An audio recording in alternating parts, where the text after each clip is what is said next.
Bienvenue dans ce Before. La Liga tant attendue reprend ses droits. Demain, le Real Madrid se déplace au Montjuïc pour affronter Alavés. Je vous rappellerai que les 3 premiers matchs de la Liga du Real Madrid se joueront à l'extérieur, le temps que le Bernabéu soit prêt à accueillir les 35 000 spectateurs. Saad Etroya, bonsoir. Bonsoir Taïeb, bonsoir à tous. Alors, nouvelle saison, nouveaux défis, on reprend les mêmes et on recommence. Il y a eu 2 départs, celui de Ramos et de Varane, et une seule arrivée, celle de Alaba. Comment se présente ce match? Donc, c'est un match qui, sur le papier, on a du mal à déterminer si ce sera un match facile ou difficile. Comme on connaît, on a du mal à se placer par rapport à ce qui a été fait par l'équipe, surtout sur le mercato dernier. On a perdu la charnière centrale principale, Varane, Sergio Ramos. Si on peut remplacer ce deux noms facilement, bien sûr que la réponse est claire, non, voire impossible. Ceci dit, le niveau affiché par Militao la dernière saison est assez rassurant, on va dire, et Alaba qui reste quand même un grand nom sur la scène mondiale. Donc c'est un match que je présume difficile par définition, étant donné qu'on joue à l'extérieur. Alavés a connu une saison assez difficile pour ce qui est de la dernière Liga, et ils ont bien envie d'entamer la nouvelle saison avec une grande victoire face au Real Madrid. Alors, justement, en parlant d'Alavés, présente-nous un peu cette équipe d'Alavés et dans quel état d'esprit elle se trouve la veille du Alors, match contre le Real Madrid. alors Alavés, pour la saison 2020-2021, ils ont fini 16e. Ils ont rencontré beaucoup de difficultés, surtout d'un point de vue offensif, où ils avaient beaucoup de mal à marquer. En ce qui concerne le mercato, il était en quelque sorte assez discret, on va dire, comme l'ensemble de tous les clubs espagnols qui sont en difficulté financière à cause du Covid. Pour le match amicaux, ils se sont plus ou moins concentrés sur les clubs de la deuxième division espagnole. Ils ont joué des clubs comme le Logroñés, Mirandés, Elche par exemple. Ils ont enregistré 4 victoires pour 3 défaites. Ils sont sur une dernière défaite à domicile pour un match amical, donc ça laisse présumer un peu l'état de forme. Ils ne sont pas vraiment au top actuellement, mais comme on sait, le match contre le Real Madrid est un match à part où les troupes sont extrêmement motivées afin de réaliser un bon résultat. Alors, cet après-midi, Carlo Ancelotti a donné sa première conférence de presse pour un match de la Liga. Qu'en est-il? Est-ce qu'il a dit quelque chose de spécial? Alors déjà, ça fait plaisir de revoir Carlos sur le banc de conférence du Real Madrid. Ça faisait pas mal d'années qu'on ne l'a pas vu avec sa petite dégaine, sa petite chevelure. Donc bien sûr, Carlo Ancelotti, il rapporte beaucoup de sérénité à l'équipe. Il est un peu dans le même style de Zinedine Zidane, très calme, il aborde les sujets avec délicatesse. Alors dans un premier temps, il a parlé d'Odegaard. Il a mis au clair comme quoi il ne lui a pas donné d'assurance en ce qui concerne ses minutes de jeu, de tout simplement expliquer qu'au Real Madrid, il faut se battre. Ça laisse présumer un peu et confirmer les rumeurs qui disent qu'Odegaard n'est pas satisfait de son discours avec Ancelotti et il cherche un point de départ. Donc en fait, il a clairement mis un point sur les i en précisant que l'objectif principal du Real Madrid est de remporter la Liga, que les départs et les arrivées ne le concernent pas, que le Real Madrid est un club qui ne fait que jouer pour les titres, que la deuxième position ne l'intéresse pas du tout. Alors il a dit comme quoi la qualité de l'effectif lui plaît jusqu'à présent. Il y a beaucoup de compétitivité entre les joueurs. Il a dit qu'il adore ça, qu'il n'a pas actuellement un 11 préféré, mais qu'il va constituer le sien selon les performances des joueurs. Alors, il a parlé de la Champions League. Il a dit qu'il fallait être réaliste. La Champions League est une coupe difficile, quel que soit l'effectif dont on dispose. Il a dit que ça reste un objectif. Si on peut la gagner, on la gagne. Sinon, assurer un parcours honorable à l'image du club et de son histoire reste un objectif. Donc, c'est une manière sympa de dire que peut-être nous ne sommes pas les favoris, on va tout donner, mais quand même, il y a une certaine limite. Je pense qu'avec la Junta, ils ont sûrement dû fixer la demi-finale comme objectif ultime, si on parle d'un point de vue réaliste, étant donné l'effectif dont on dispose. Mais si jamais on arrive à gagner le titre, ben, on ne dira pas non. Alors, il a parlé de Messi. Euh, Est-ce que le départ de Messi rend cette Liga plus facile? Alors, il a dit que la Liga reste difficile, quelle que soit la qualité des joueurs dans son championnat. Alors oui, effectivement, Messi, il a beaucoup d'impact. Il a été très surpris de son départ. C'est une grande perte pour le Barça, pour le championnat espagnol, mais ça ne débalance pas les choses entre les clubs. Alors, il a parlé de la compétition, il a dit que beaucoup de clubs sont favoris, l'Atlético de Madrid, même Séville qui sont en train de poser une bonne base avec leur entraîneur. Il a clôturé sa conférence de presse en parlant des transferts. Alors, il a dit que l'équipe actuelle lui plaît, elle a un excellent niveau. Le mercato il est en train de se faire, il finit le 31 août et qui ne peut rien confirmer concernant ni les départs ni les arrivées. Alors, on reparlera en fin d'émission de ce mercato. Alors, la liste des convoqués a été donnée un peu tard aujourd'hui. Alors, qu'est-ce qu'on peut tirer comme…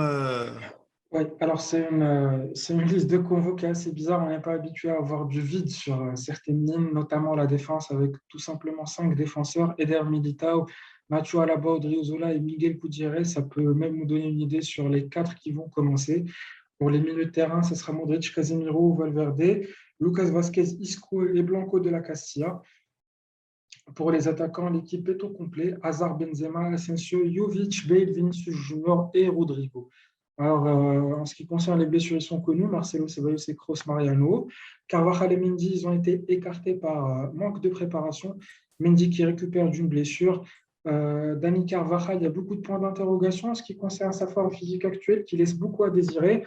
Alors, le club, il a laissé sous-entendre dans la presse qu'ils sont pas du tout content de sa forme actuelle. C'est de même pour Carlo Ancelotti qui a décidé de l'écarter de la liste des convoqués pour lui accorder plus de temps afin de se préparer pour la nouvelle saison. Alors, en ce qui me concerne, et on en avait parlé, Carvajal est une de mes premières préoccupations parce que j'ai l'impression que son indisponibilité va perdurer. Alors, Carlo Ancelotti n'est pas Zidane. Zidane qui nous avait habitués à sortir chaque fois un 11 de départ différent. Et on va jouer à ce petit jeu. D'après toi, quel sera le 11 de départ demain? Je pense qu'on est tous d'accord pour dire que Courtois va commencer dans les cages. Oui, Je ça, on vois ne peut pas se Malone tromper. démarrer, ça on ne peut pas se tromper dessus. Alors, je miserai une pièce sur Gutiérrez à gauche. Bon, il y a une autre variante, c'est de mettre Alaba à gauche et en centrale Militao Nacho. Ça peut marcher, mais je pense qu'il va faire Gutiérrez à gauche parce qu'il apprécie beaucoup. Et il a décidé de le promouvoir en équipe A, même s'il va faire quelques matchs en Castilla, si jamais il n'est pas convoqué. Pour la charnière centrale, Alaba Militao, je pense que c'est une charnière qui a besoin de démarrer. Je pense que ça sera la charnière principale, du coup, il faut leur donner du temps Oui. tant que les matchs ne sont pas délicats afin d'avoir leurs repères, chercher une certaine alchimie. Donc, je pense que Alaba et Militao, c'est ce qui va sûrement avoir lieu. Alors, je pense que toi, tu as ta petite idée pour la droite. Tayeb, il pense que ça sera Lucas Vazquez. C'est ça son idée. Alors, en théorie, oui, j'aimerais bien le rejoindre, mais moi, je pense honnêtement que Carlo Ancelotti il doit mettre dans le banc Odriozola. Et là, on a besoin, avec la forme actuelle de Dani Carvajal, il n'est pas du tout rassurante. Alors, Dani, on sait que c'est un gros coup de cœur pour tous les Madridistas depuis son arrivée au club. Mais sur les 2 dernières saisons, ça a été un peu difficile depuis sa blessure au cœur. Donc, pour moi, nous avons besoin d'Odriozola. Et pour mieux exploiter Odriozola, il faut le mettre en confiance, en le mettant titulaire, en lui expliquant que, écoute Alvaro, normalement, tu es notre première option quand Dani n'est pas là. Donc, si tu ne joues pas, c'est de ta faute en quelque sorte. Donc, pour moi, il va mettre Odriozola, il va observer son rendement. Si jamais ça ne marche pas, alors Lucas Vazquez, comme on sait, c'est un fidèle serviteur. Il peut même jouer gardien de but si on lui demande, il n'a pas de problème. Mais pour moi, Odriozola, il va commencer, on va observer son niveau. Et après, si ça ne marche pas, bah alors Lucas Vazquez avec très grand plaisir à droite. En ce qui concerne le milieu de terrain, je serai assez gourmand pour voir Blanco commencer, mais je pense quand même que ce sera. Parce que oui, Casemiro il revient de la Copa América, pas très en forme sur certaines vidéos que j'ai vues aujourd'hui. Sa vitesse n'est pas vraiment optimale. On comprend ça, il a eu peu de vacances, beaucoup de fatigue, une saison qui est longue. Je pense que Modric, Valverde, ils vont commencer sans aucun problème. Alors, s'il y aura un quatrième milieu de terrain, je ne pense pas. Je pense que ce sera un 4-3-3 avec devant Gareth Bale, Karim Benzema. Et je reste assez sceptique par rapport à Eden Hazard, s'il va commencer ou pas, mais je dirais bien Vinicius qui démarre. Alors, en ce qui me concerne, moi, je table sur Courtois. Derrière, à droite, Vasquez, à gauche, Gutiérrez, charnière centrale, Militao, Alaba. Au milieu, Valverde, Kroos et Casemiro, malgré ce que tu as dit, parce que comme c'est le tank, je pense qu'il va démarrer. Et devant, nous avons Benzema, l'inamovible, Bale et Hazard. On a dit beaucoup de choses sur Hazard. Il serait temps qu'il se mette, Mettre au qu'il travail brille. surtout. Ouais. Donc voilà, et nous allons terminer cette émission par le mercato, ce Fameux, fameux mot qui, pour les qui ne nous concerne Madridistas, plus, qui malheureusement. fait devenir fous tous les Madridistas. Ouais. Alors, explique-nous un peu tout ça. Alors, je pense que la direction elle a été assez claire dans ce qu'elle souhaite entreprendre pour ce mercato-là. Il n'y aura pas de grande recrue à part Kylian Mbappé apparemment. Donc, on n'a pas à s'attendre à un milieu de terrain ou un défenseur en plus. Nous sommes dans une optique de balance en finance, c'est-à-dire on cherche l'équilibre entre guillemets pour ceux qui s'y connaissent. De ma part, je ne m'attends pas à un transfert à part Kylian Mbappé si le Paris Saint-Germain se donne prêt à le vendre. Je pense qu'à la base, ça a été une bonne recrue. Euh, j'espère, j'espère que Isco ne va pas me lâcher, mais honnêtement, je pense que si on ne le vend pas, au vu de sa forme sur les matchs amicaux que j'ai vus et sa nouvelle forme physique, je pense que l'arrivée de Carlo Ancelotti lui a fait un certain bien. Peut-être que c'est un bien qui est momentané, comme à son habitude, c'est un joueur qui, comme toi, tu dis, Taïeb, depuis son fameux petit pont contre Verratti, il a raccroché les crampons, mais je pense que Carlo, il peut le relancer parce qu'Odegaard, il est sur le départ. Donc ça, on a le cas Odegaard, je reste très surpris. C'est un joueur que j'ai toujours apprécié, c'est un joueur que j'ai toujours défendu. Mais quand tu as du mal à aller chercher ta place dans l'un des Real Madrid, entre guillemets, le plus faible en termes d'effectifs depuis pas mal d'années, et tu refuses de te battre contre un Toni Kroos qui commence à enchaîner les blessures, il est dans la trentaine. Modric a 36 ans, certes, il est en top niveau, mais 36 ans quand même physiquement, ça ne peut pas jouer 60 matchs par saison. Donc, quand tu suis une telle compétence, ça me pousse à réfléchir par rapport au mindset du joueur. Si tu n'es pas prêt à te battre pour ta place, bah alors, tu n'as réellement rien à faire au Real Madrid. On parle d'Arsenal qui propose 50 millions d'euros. Le club, il est prêt à accepter l'offre et pour moi, c'est 50 millions d'euros en plus dans les caisses du club. En ce qui concerne l'attaque, je pense qu'on a le plein. Il y en a ceux qui se plaignent, mais je trouve que l'effectif, il est assez équilibré en attaque. On a Rodrigo Vinicius qui apporte de la vitesse des dribbles. On a Gareth Bale, s'il se met un peu le foot dans la tête, il oublie le golf, ben, il pourrait apporter 15-20 petits buts facilement. Sa saison dernière, par exemple, sa saison dernière, parce que justement, j'ai été très surpris lorsque j'ai vu ses chiffres à Tottenham. Alors, c'était une saison, le moins qu'on puisse dire, qu'elle est ratée. Alors, il a mis 20 buts quand même. Donc, moi, personnellement, s'il rate sa saison et il met 20 buts pour le Real, je signe direct. Sans aucune question, je pense que Karim Benzema, beaucoup prédisent que c'est sa dernière saison au top niveau. J'espère qu'il va nous prouver qu'on a tort et que ce ne sera pas sa dernière saison à haut niveau. Après, je reste assez sceptique par rapport à Jovic. C'est un joueur qui se cherche depuis 2 ans. Malheureusement, au Real Madrid, l'horloge n'a pas 24 heures. L'horloge elle est en minutes, elle n'est pas en heure, mon ami. Donc, j'espère qu'il va se réveiller au minimum une demi-saison, question qu'on le vende et qu'on rentabilise un peu sur ce qu'on a claqué comme argent sur ce joueur-là.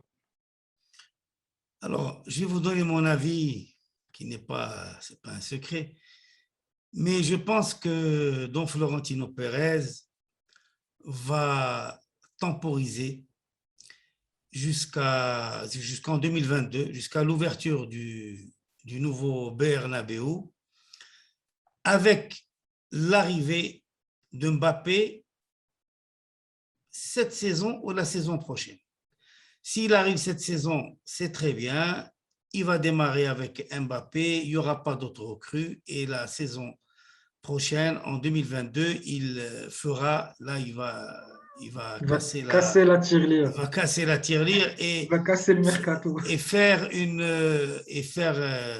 construire un groupe autour de Mbappé. Ouais. Reste à savoir si Mbappé va finalement venir ou pas. Mais bon, Ça, c'est un autre sujet, ça mérite une c'est émission un à autre part. sujet, ça mérite toute une émission. Alors, nous espérons vous avoir donné tous les éléments pour le match de demain. On aura l'occasion de vous dire d'autres choses dans les prochaines émissions. Ce before est terminé. Je vous souhaite une bonne soirée. Nous espérons vous retrouver dans le prochain. Et en attendant, à la Madrid, Inadamas. À la Madrid.